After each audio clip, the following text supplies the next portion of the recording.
Salullaha walau milha ta'amikum. Mintalah kamu kepada Allah walaupun garam untuk makanan kamu. Artinya sekecil apapun juga hendaklah berdiri di hadapan pintu Allah Subhanahu wa taala, yang mana orang bila mana berdiri di hadapan pintu Allah tidak akan kembali dengan tangan kosong. La tas'alanna bunayya adama hajatan was'alil ladzi abwabuhu la tuhjabu. Allahu yaghdabu hina tarakta su'alahu wa bunayya adama hina yus'alu yaghdabu.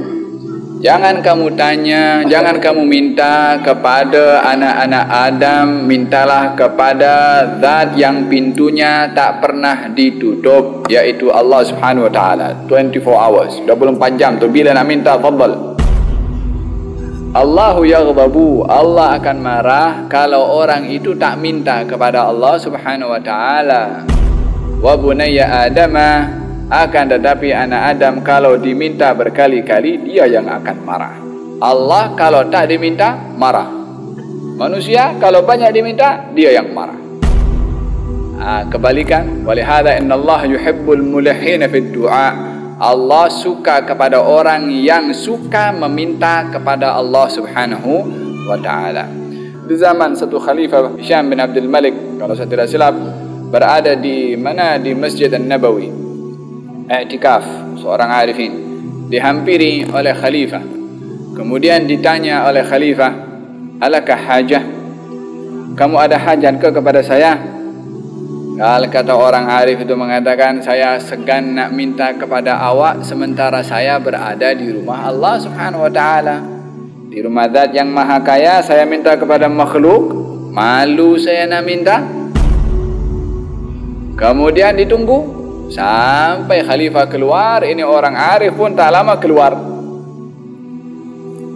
Didatangi balik oleh khalifah. Khalifah suka kepada orang yang arif ini. Kemudian ditanya balik, sekarang kamu sudah berada di luar rumah Allah, saya tawarkan sekali lagi akan hajat kamu kepada saya. Nak minta sesuatu ke daripada saya? Kata orang arif itu mengatakan, kamu tawarkan kepada saya akan permintaan yang kamu akan penuhi, adakah daripada permintaan akhirat atau permintaan dunia?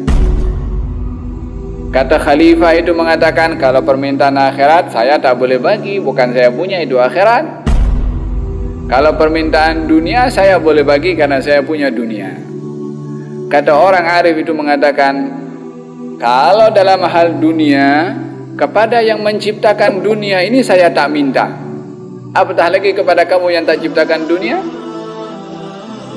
Aziz, iffah, jaga kehormatan, tidak mau minta kepada orang lain, walaupun terbuka peluang untuk meminta-minta, walaupun kadang-kadang sebahagian mereka adalah memerlukan, tapi untuk menjaga iffah ini sendiri adalah mereka itu adalah diberi tanpa diminta. Hakala orang yang menjaga iffah atau menjaga kehormatannya tidak mahu mengangkat matanya untuk memiliki apa yang dimiliki oleh orang lain. Kata baginda Rasulullah, kita ditanya, ya Rasulullah, apakah amalan yang kalau saya buat Allah sayang saya, manusia pun sayang saya? Maka kata baginda Rasulullah bersabda, izhad fid dunya yuhibbukallah wazhad fima indan nas yuhibbukan nas. Hiduplah kamu zuhud di dunia, yakni merasa cukup dengan Allah bagi, Allah suka kepada kamu. Wazhad fima indan nas, hiduplah kamu zuhud dengan apa yang dimiliki oleh orang lain, tak merasa dirinya nak mempunyai apa yang dimiliki oleh orang lain, tak merasa dirinya tak puas hati dengan kelebihan yang ada pada orang lain. Tidak ada kepentingan di dalam bersahabat dengan orang yang lebih kaya itu menghendaki sesuatu daripadanya. Wazhad fima indan nas, zuhudlah kamu kepada apa yang dimiliki oleh orang, yuhibbukan nas, manusia pun akan sayang kepada kamu.